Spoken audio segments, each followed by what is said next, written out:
Welcome to the deep dive. Today we're looking into a crash from 1994 Air Algérie Flight 702P near Coventry in England. That's right. And on the surface, it looks pretty straightforward. A cargo plane, it was carrying veal calves and it crashed. Simple as that, maybe. But it's really not. When you dig into it, it's a classic case study, isn't it? How lots of small things, problems with regulations, communication going wrong, fatigue creeping in, how they all just pile up. Absolutely. It's far more than just an accident. What we want to do here, using the official investigation report analysis, is really unpack that chain of events. Understand the why, not just the what. Exactly. Get into the aviation safety aspects, the human factors, which are always there lurking. And here's a detail to start with. The plane actually hit houses, clipped rooftops as it came down. Unbelievably, yeah. But no one on the ground was injured. It's quite remarkable, really. Sets a strange scene. Okay, so let's start with that cargo, veal calves. Why was that significant? Well, back in '94, there was huge public opposition in the UK to exporting live calves to Europe for slaughter. Big protests, lots of media attention. Right, I remember that being a major issue. It was, so much so that a lot of the regular UK transport companies, they just refused to handle these shipments. Which created an opening, presumably. Precisely. An opening for a company called Phoenix Aviation. They were UK-based, acted as a broker, and they took the contract, hiring Air Algérie to actually fly the planes. Phoenix Aviation. Now, they weren't really an airline in the typical sense, were they? No, not at all. They didn't own aircraft, didn't have their own air operator certificate, an AOC. Think of them as deal makers, connecting cargo owners with African airlines they already had links with. Adds a layer of complexity straight away. It does. And Air Algérie, Algeria's national airline, they were up for it. They'd flown livestock before. Their pilots knew European airports. So on paper, it seemed like a fit. So what was the deal between them, Phoenix and Air Algérie? Basically, Air Algérie provided the plane, a Boeing 737, the crew, handled maintenance, insurance. Phoenix covered costs like fuel, landing fees, ground handling, crew hotels, that sort of thing. Okay. But here's a weird part. The contract said the flights would use a Phoenix Aviation flight number. Even though Phoenix didn't have the AOC to operate, how does that work? It doesn't, really. It raises flags. To get around this, Phoenix brought in another company, Race Cargo Airlines, based in Ghana. Okay, wait, so now there's a third party. Yep. They contracted Race Cargo, basically on paper, to operate the flights under Race Cargo's AOC and their call sign, Fast Cargo. But Race Cargo wasn't actually involved in running the flights. Not in any practical sense. No planning, no day-to-day stuff. It was just an arrangement, a very unusual one. Which brings us nicely, or maybe not so nicely, to the regulations. The UK rules at the time. Right, the Air Navigation Order. There was this thing, Article 88, basically saying foreign airlines needed special permission for commercial flights in the UK. And Phoenix applied for this permission. They did, but they listed Race Cargo as the operator. But the plane itself, the 737, it wasn't registered to Race Cargo or insured by them. Exactly, big discrepancy. And that understandably caused delays in getting the permit approved. But the flight started anyway. That's the really concerning part, yes. Even with the permits pending, even after warnings from the Department of Transport saying it was illegal without permission. And the DOT knew this was happening. It seems they did, but didn't step in to stop it. And incredibly, the Civil Aviation Authority, the CAA, they apparently didn't even know this specific aircraft, 7TVE, was operating in the UK at all. Wow. So the whole operation was kind of flying under the radar, literally and figuratively. Pretty much. Built on very shaky foundations from the get-go. Yeah. Shows what happens when oversight isn't proactive. And they initially flew out of Bournemouth, right? But had to move. Yeah, local opposition was fierce because of the calves. So they shifted the whole thing last minute to Coventry Airport. Where they also faced protests. Almost daily. Same issue. People against the live exports. Okay, let's talk Coventry Airport itself. Any particular challenges there? Definitely. It had just one runway, and it was relatively short. That impacts things like takeoff weight for a jet like the 737. But there was a bigger problem, wasn't there, with the landing system? Yes, the instrument landing system, the ILS, for runway 23. That was the main one. It was out of service.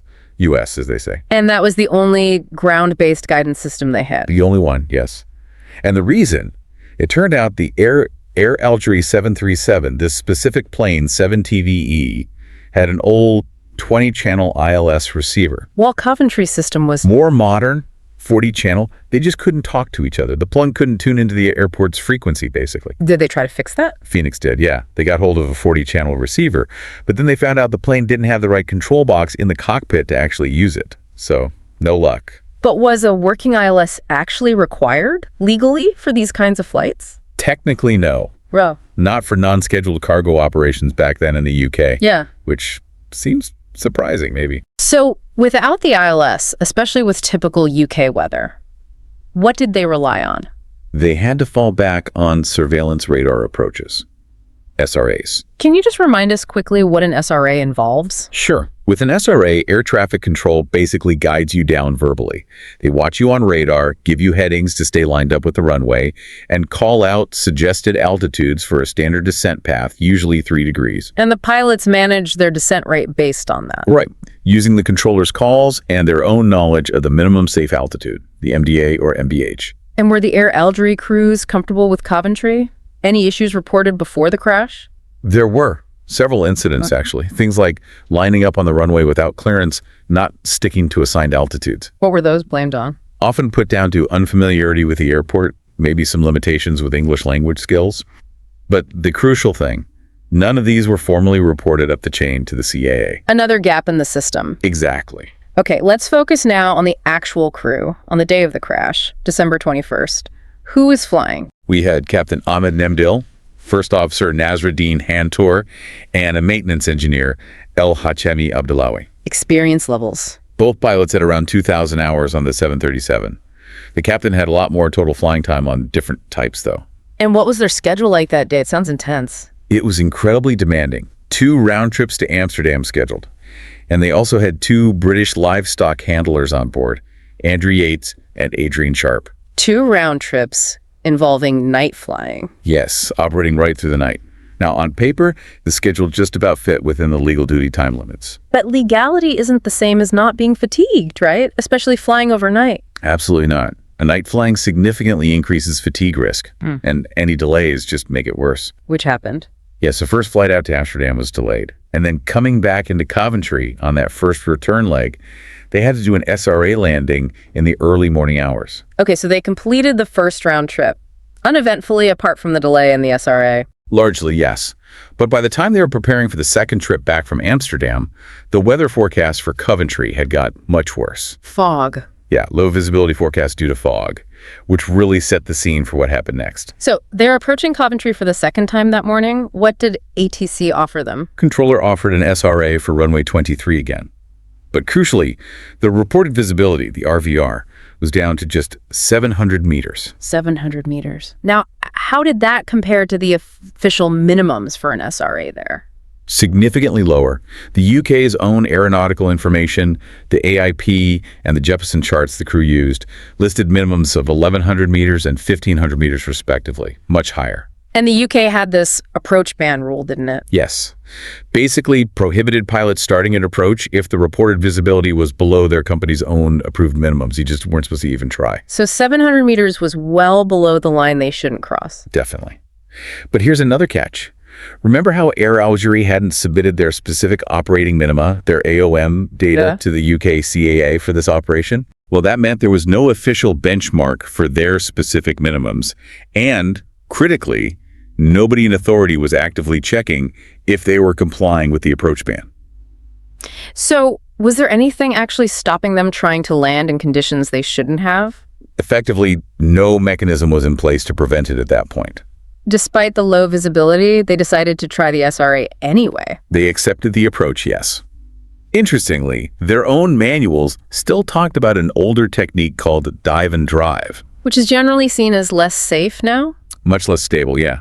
But the pilots actually flew a continuous descent approach, which is the better, smoother way. But even doing it correctly. They still didn't see the runway when they reached the minimum descent height. So correctly, they performed a missed approach, a go-around. Okay, missed approach. What then?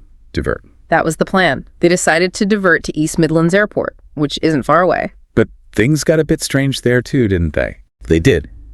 ATC told them to hold in a pattern while they sorted out the approach. But the crew just left the holding pattern without getting clearance. Really? That's a serious breach. Oh yeah. It prompted incident reports from controllers at both Coventry and East Midlands. Then they tried an ILS approach at East Midlands. Which also didn't work because of the old receiver. Correct. Same problem. Right. But luckily, the weather at East Midlands was much better, good visibility. So they were able to land visually without any issues. Okay, so they're safe on the ground at East Midlands. What prompted them to try going back to Coventry? They waited a while, and around 9 a.m., they got a weather report from Coventry suggesting things had improved slightly. Slightly better visibility. That's what the report said. So based on that, they decided to fly back to Coventry. Just the crew this time, no cargo, a positioning flight, flight number 702P. And this is where it all goes horribly wrong. This is the fatal leg. And crucially, that 9 a.m. weather report they relied on, it was wrong. It came from a newly trained weather observer doing their very first observation in foggy conditions. Oh no. And worse, the crew didn't check the official METAR report from 08.50, which was more accurate, nor did they ask for an update before taking off from East Midlands. So they took off based on bad information, and the flight back itself. It was rushed. They flew way too fast below 10,000 feet, breaking UK speed rules. And the checklists, procedures in the cockpit. Also rushed or skipped. They did the after takeoff checklist way too late during cruise, and the captain actually stated on the radio that they'd done the approach briefing. But they hadn't. No evidence they did. The voice recorder doesn't show it happening. Okay, so they're approaching Coventry again, rushed based on bad weather info, procedures getting missed. What about communication with ATC this time? Marked by confusion. Mm-hmm. As they were turning for the approach, they probably still thought it might be an ILS, so there were multiple mistakes. Reading back instructions wrongly, misunderstanding headings, just basic errors piling up. And the controller knew the ILS was still broken. Yes, so she offered them an SRA again. But it became pretty clear the crew didn't really grasp the specific minimum altitude for an SRA at Coventry. Right. So the controller, probably because of the communication difficulties and how close they were getting, she made a decision. She decided she'd stop giving them radar guidance at just 1 mile from the runway. Which corresponds to a lower minimum height? Yes, an MDH of 370 feet above the airport. But, and this is critical, because of all the communication mess beforehand, she didn't explicitly tell the crew she was stopping the guidance early, or about that lower 370-foot minimum. So the crew might not have known the precise point they needed to be visual by, or how low they could safely go. It's very likely they didn't have that specific information clearly communicated. And during those final moments, the descent. Alarmingly quiet in the cockpit regarding altitude. No call-outs from either pilot. The plane just kept descending, and it started to drop below the normal glide path angle. Did they do the landing checklist? No, never completed. And weirdly, the airspeed actually started to increase. So they're descending too fast, below the path, no checks, no call-outs. Then they flew into the low cloud around 500 feet above the ground and just kept going down, past the published minimum of 370 feet. No sign of anyone trying to level off or go around. And the controller couldn't see their altitude? No, her radar didn't show altitude data. She had no idea they were dangerously low. Until, just seconds before impact, the cockpit voice recorder picks up one of the pilots making an exclamation, surprise, maybe confusion, and then impact. they hit the pylon. Yes, that big 86-foot electrical transmission pylon just over a mile short of the runway. Took the top off it, power outage. Sheared the top right off, caused local blackouts, and crucially, the impact cut all power to the aircraft itself, instantly. Which stopped the black box's recording. Exactly. The flight data recorder and cockpit voice recorder just stopped dead at that moment. But the plane kept going. For a short distance, yes. Heavily damaged, it carried on, hit the roofs of some houses just beyond the pylon, scattering debris. And then crashed into the woods. Came down inverted in a wooded area and caught fire immediately. And everyone on board. All 5 were killed. The 3 crew members and the 2 livestock handlers. You mentioned a grim detail about the handlers. Yes, the investigation found they were in the forward cabin area, but they weren't strapped into seats. They likely died instantly on impact. Whereas the crew seats. The proper cabin crew seats, further back, which had seat belts, they were found relatively intact. It raises that awful what if they'd been seated and strapped in. Heartbreaking. So the investigation, the AAIB took over. What did they find? The recorders were damaged. The flight data recorder only gave intermittent data because of the power cut, but the voice recorder, thankfully, yielded usable audio up to the point of impact. And the key finding was? That the plane was fully under the pilot's control when it hit the pylon. So the immediate question becomes, why was it so low? The minimum height, 370 feet, was calculated to clear obstacles, right? Yes, specifically calculated to clear a slightly higher pylon nearby. There used to be a procedure until '91 where controllers would actually tell crews the obstacle clearance height on these approaches. But that stopped. It did. The onus shifted fully onto the pilots to know and respect their published minima. Controllers would just give that standard call, check your minima. Which the crew might not have heard or understood, especially if fatigued. That's a strong possibility. What about the aircraft's equipment? Any limitations there? It had, well, fairly basic systems by modern standards. A primitive flight director, no bugs on the altimeter to preset target altitudes, which is a common visual aid. And the ground proximity warning system, the GPWS, wouldn't that have screamed at them? You'd think so, but no. Not in this specific situation. The older GPWS wasn't designed to alert for a controlled descent towards terrain when the plane's already configured for landing. Flaps down, gear down. It assumes you intend to land. So no electronic warnings? What about human warnings? Pilot callouts? That was a huge finding. The monitoring pilot is supposed to call out altitudes during the final approach. Critically important. And those calls just didn't happen. Silence when there should have been alerts. Did the investigators find any pattern? Had this plane flown low before? Disturbingly, yes. When they analyzed radar tracks from previous flights by this same aircraft, 7TVEE, into Coventry, They found a pattern of consistently flying low on the approach. On several occasions, they'd narrowly missed hitting the exact same pylon. Wow, that points to something systemic, doesn't it? Not just a one-off bad day. It strongly suggests it. Maybe a habit developed by Air Algérie crews flying into Coventry. The AAIB speculated it might have been driven by fear of overrunning the short runway trying to get down early. But this specific crew had flown SRAs correctly before. Yes, records showed they'd flown them properly on previous occasions, which makes the failures on this particular flight even more puzzling and points back towards other factors. Like fatigue. How much did the investigation focus on that? A great deal.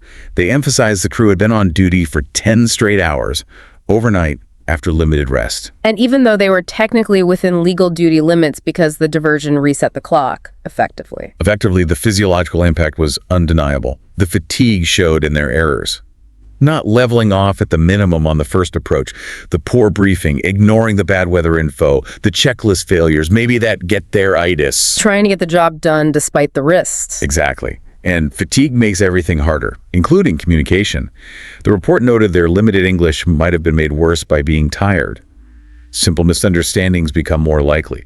So you have fatigue combined with everything else. It created what the investigators called a high-risk operating environment. Long night shift, old equipment, tricky airport, lack of modern safety aids. And on top of that, a lack of proper oversight. A complete lack, essentially.